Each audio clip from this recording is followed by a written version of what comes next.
में एक शांत और सुंदर जगह थी, जहां हवा हमेशा धीमी बहती थी, फूल हमेशा खिलते रहते थे और पेड़ हमेशा झूमते रहते थे।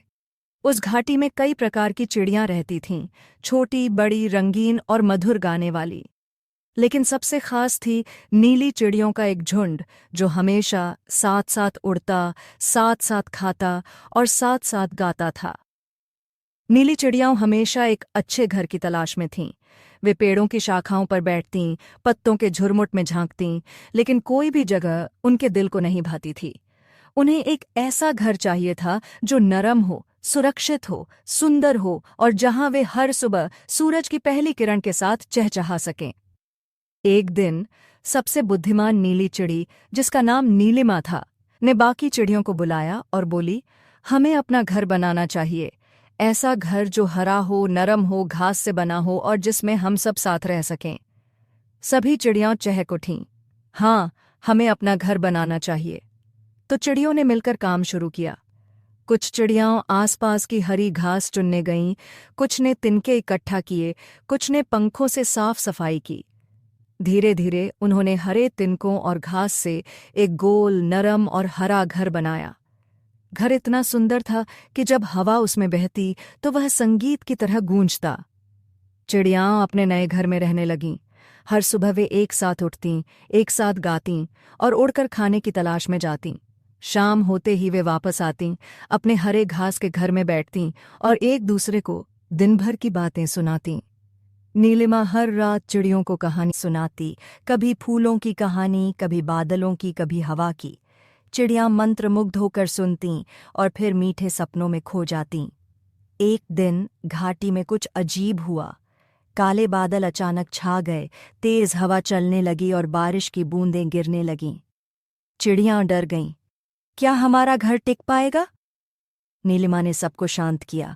हमारा घर हमने प्यार से बनाया है, ये मजबूत है, हम सब मिलकर इसे बचाएंगे। चिड़ियां अपने पंखों से घर को ढकने लगीं, तिनकों को कसने लगीं, कमजोर जगहों को सहारा देने लगीं। सारी रात उन्होंने मेहनत की, बारिश से लड़ीं, हवा से भिड़ीं, और सुबह जब सूरज निकला, उनका घर अब भी खड़ा था, भीगा हुआ लेकिन मजबूत।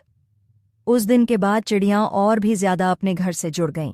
वे जान गईं कि घर सिर्फ तिनकों और घास से नहीं बनता, वह साथ से बनता है, मेहनत से बनता है, प्यार से बनता है। एक दिन घाटी में एक बड़ी चिड़ी आई, सुनहरी पंखों वाली, लंबी पूंछ वाली। उसका नाम था सोनल। सोनल दूर देश से आई थी और एक घर की तलाश में थी। उसने नीले घर को देखा और चकित रह गई। उसने पूछा, क्या मैं भी यहाँ रह सकती हूँ? चिड़ियाँ थोड़ी चुप हो गईं।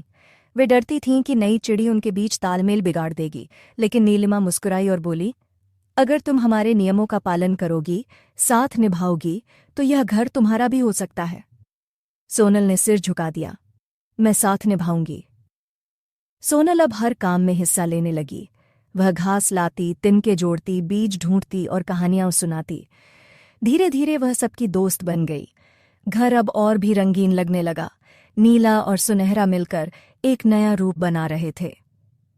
समय बीतता गया।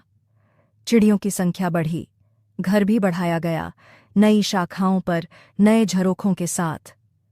अब वह सिर्फ एक घर नहीं रहा, वह एक गांव बन गया, चिड़ियों का हरा गांव।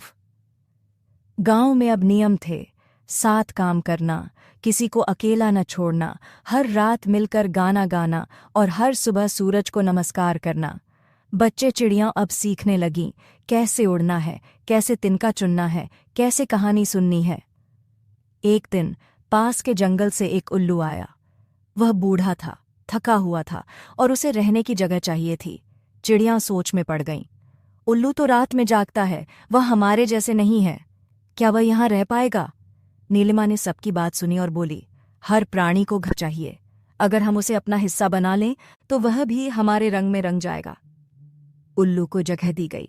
वह एक ऊंचे पेड़ पर रहने लगा, लेकिन हर सुबह चिड़ियों को गुड मॉर्निंग कहता और हर रात उन्हें कहानियां सुनाता। चिड़ियां अब रात को भी कहानियां सुनने लगीं। घर अब सिर्फ चिड़ियों का नहीं था, वह एक परिवार का प्रतीक बन गया था, जहां सबको जगह थी, सबकी बात सुनी जाती थी और सब साथ रहते थे। एक बार पास की नदी का पानी बढ़ गया। पेड़ डगमगाने लगे। चिड़ियों का घर अब खतरे में था। नीलिमा ने तुरंत सबको इकट्ठा किया। हमें अपना घर ऊंचाई पर ले जाना होगा। सभी चिड़ियां मिल गईं। कुछ पंखों से तिनके उठातीं, कुछ घास की रस्सियां बनातीं, कुछ नई शाखाएं खोजतीं। कई दिन लगे, लेकिन उन्होंने अपना घर ऊंचे टीले पर फिर से बना लिया। अब वह और भी सुंदर था, नीचे से दिखता हुआ, हवा में झूलता हुआ और हर ओर से चहचहाट से भरा हुआ। बच्चे अब बड़े हो गए थे। वे नए घर बनाने लगे, लेकिन जब भी वे उड़ान भरते, वे पहले अपने पुराने हरे घर की ओर देखते, नीलिमा को सलाम करते और फिर नए सफ़र पर निकलते।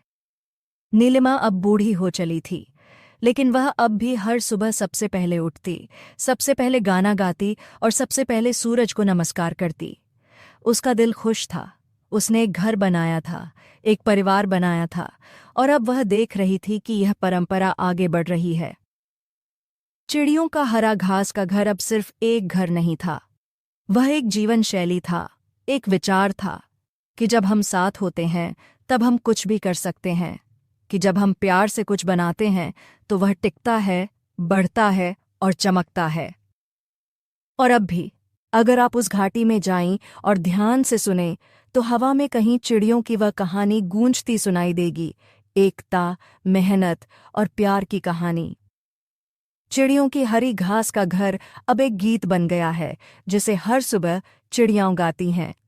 लेकिन उसकी आंखों में चमक अब भी वही थी जो उसने पहली बार अपने हरे घर का सपना देखा था। उसका सपना अब एक हकीकत बन चुका था, जो हर सुबह नीली, सुनहरी और सफ़ेद चिड़ियों के गीतों से गूंजता था। वह हर सुबह पेड़ की सबसे ऊंची शाखा पर बैठती और नीचे फैले हरे गांव को निहारती, उसका बनाया हुआ परिवार, उसकी मेहनत का फल। घाटी में अब नए पंछी आने लगे थे, पास के जंगलों से, दूर की वादियों से, यहाँ तक कि पहाड़ों के उस पार से। सबको चिड़ियों के उस हरे घर के बारे में पता चल गया था, जहाँ कोई छोटा नहीं, कोई बड़ा नहीं, सब साथ रहते हैं और जहाँ एक गीत से दिन की शुरुआत होती है। नए पंछियों में एक खास था, एक सफ़ेद सारस, लंबी टांगों वाला, शांत स्वभाव वाला और बहुत ही सोचने वाला। उसका नाम था धवल। धवल चुपचाप चिड़ियों की गतिविधियों को देखता, घर की व्यवस्था को समझता और कभी-कभी अपने सुझाव भी देता। एक दिन धवल ने नीलिमा से पूछा, क्या आप कभी डरती हैं कि यह घर टूट सकता है? नीलिमा मुस्कुराई। जो चीज़ दिलों से बंधी हो उसे हवा भी नहीं उड़ा सकती। धवल ने सिर झुका दिया, लेकिन उसकी आंखों में चिंता थी। वह जानता था कि मौसम बदल रहे हैं, हवाएं तेज हो रही हैं और नदियां उफान पर हैं। धीरे धीरे वह समय भी आया जब आकाश में बदलती हवाओं का रंग साफ दिखने लगा। पहले जहां केवल बादल आते थे और थोड़ी बरसात होती थी, अब वहां आंधियां आने लगीं, गरजने वाले तूफान, और अचानक आई बाढ़। चिड़ियां चिंतित थीं। क्या हमारा घर सुरक्षित है? उन्होंने एक दिन एकत्र होकर पूछा। नीलिमा ने कहा, हमें केवल तिनकों को बांधने से कुछ नहीं होगा, हमें अपने रिश्तों को भी और मजबूत करना होगा। चिड़ियां समझ गईं। उन्होंने नई योजनाएं बनाई। उन्होंने अपने घास के घर को और ऊंचा उठाया और अंदर गहराई में कुछ सुरंगनुमा जगहें बनाईं ताकि खतरे के समय वे वहां छुप सकें। अब घर केवल सुंदरता का प्रतीक नहीं था, वह समझदारी और दूरदृष्टि का नमूना बन गया था। एक दिन घाटी में एक नई आवाज़ गूंजी।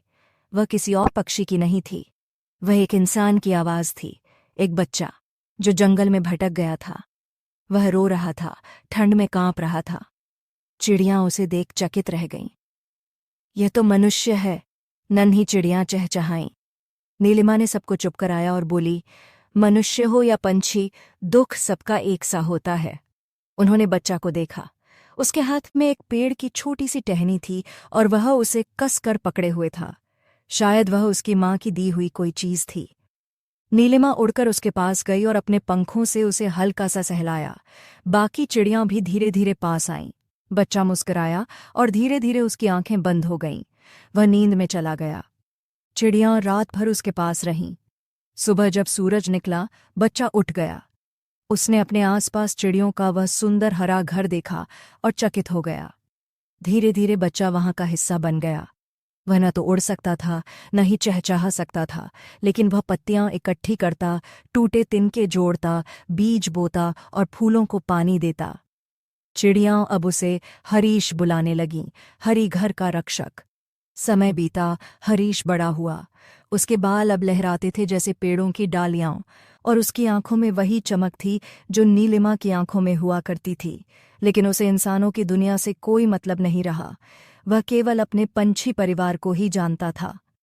एक दिन घाटी में एक बड़ा परिवर्तन आया। एक उड़न मशीन आकाश से गुजरी, इंसानों से भरी हुई। वे नए रास्ते खोजने आए थे, जंगलों को काटने आए थे और अपने शहरों को फैलाने आए थे। हरीश ने यह देखा और उसका दिल कांप गया। वह जानता था कि अगर इंसानों को यह हरा घर मिल गया तो वह इसे मिटा देंगे। उसने नीलिमा को चेतावनी दी। नीलिमा ने सभा बुलाई। अब हमें अपनी चुप्पी तोड़नी होगी, नीलिमा ने कहा। हमें यह घर बचाना होगा।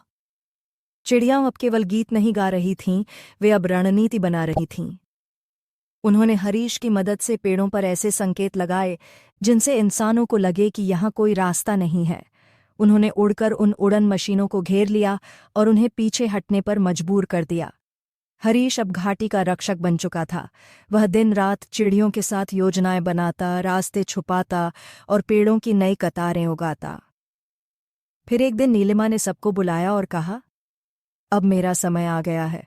मैं उड़ नहीं सकती, लेकिन मैं जानती हूं कि यह घर अब तुम्हारे पंखों में सुरक्षित है। वह सबसे ऊंची शाखा पर गई, सूरज की ओर देखा, एक अंतिम गीत गाया और अपनी आंखें बंद कर लीं। पूरा हरा घर शांत हो गया। चिड़ियां कुछ देर तक चुप रहीं। फिर धीरे धीरे एक एक कर सबने वही गीत गाना शुरू किया जो नीलिमा गाया करती थी। वह गीत अब हवा में घुल गया और ऐसा लगा जैसे खुद नीलिमा हवा बनकर सबके बीच बह रही हो। उस दिन से हर सुबह चिड़ियां सूरज को देखकर केवल गाना नहीं गाती थीं, वे एक वादा करती थीं कि वे इस हरे घर को सहेजेंगी और हर किसी को जो प्यार और अपनापन चाहता है वह यहाँ मिलेगा। समय बीतता गया, नए बच्चे जन्म लेने लगे, नई कहानियां बनने लगीं। हरीश अब चिड़ियों को पौधों की पहचान सिखाता और बच्चे चिड़ियां उसे इंसानों की कहानियां सुनातीं। एक दिन जब एक और नया पंछी, एक लाल पंखों वाली चिड़ी आई, उसने पूछा, क्या यहाँ सबको जगह मिलती है? हरीश ने मुस्कुराकर कहा, अगर तुम्हारा दिल साफ है और तुम साथ निभा सको तो यह घर तुम्हारा भी है। अब वह घर केवल एक घर नहीं था, वह एक परंपरा बन चुका था, सहयोग की, प्रेम की और एकता की। उस हरे घर की घास अब पहले से और भी हरी थी, क्योंकि वह अब केवल मिट्टी और पानी से नहीं, बल्कि यादों, गीतों और दिलों से सींची जाती थी। अगर आज भी कोई उस घाटी से गुजरे और ध्यान से सुने तो उसे वहां चिड़ियों का वह गान सुनाई देगा, नीलिमा की आत्मा की तरह बहता हुआ और हरीश के कदमों की तरह सधा हुआ। यह घर अब एक कहानी है जो हर सुबह सूरज के साथ शुरू होती है और हर रात चांद की चांदनी में खो जाती है। तार्स दी